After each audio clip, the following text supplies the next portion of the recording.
I started Miracles Coaching because I realized that trying to change on my own is entirely possible, entirely doable, but I'm going to move at a slow pace. I'm going to just do it by baby steps. I've read a lot of books. You can change from books. I've written books that have helped people change. And you can still have all of that growth kind of happen. But I found out that if I want the warp speed accelerated change where things really happen different for me and I move out of the muck that I have created from my belief system, then I need a coach. And not just any coach. I decided I wanted to create Miracles Coaching. And we've had this going 5 years since I started it, and the last few years up in Prosper and so forth. It is one of the most powerful, transformative systems that you'll ever come across. And one of the beauties of this is not only do you have an ally, you have a support team. And I think that's one of the secrets to making a change is you got somebody who believes in you. I was at Jerry and Esther Hicks' house one time. These are the people who put out the Abraham material.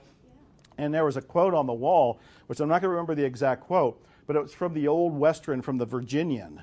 And there was a line in there that said, the only way that I can be a success is by having somebody believe in me more than I believed in myself. I don't have the exact quote, but you get the sense of what that's about. When you have a miracles coach, you have somebody who's believing in you beside you. You definitely can make that little bit of a growth on your own, but with a miracles coach, you're going to go flying down the road. You're going to accelerate it. See, in my book, Attract Money Now, if you haven't read it, Attract Money Now is free at attractmoneynow.com. Just go to attractmoneynow.com and you can download it and read it, so it's free. I talk about beliefs we have that create a limit for what we can allow into our lives.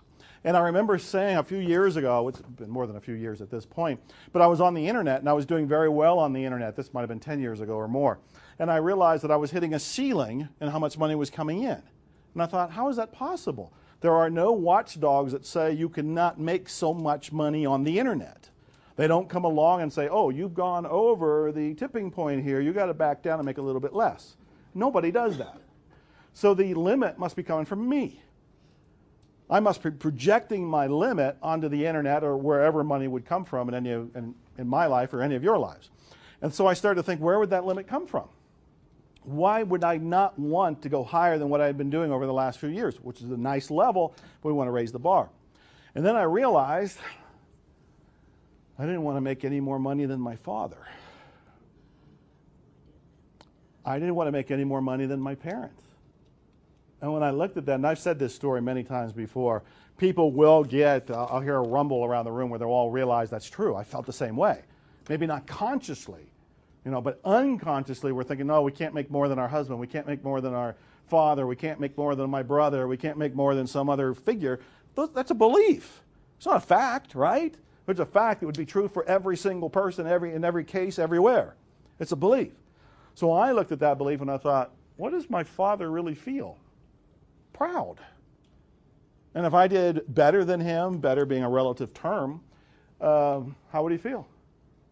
He'd be happy.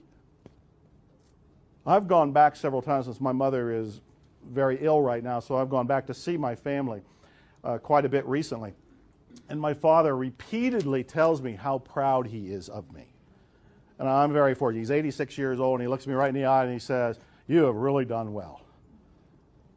And he's proud. Things that you long to hear from your folks.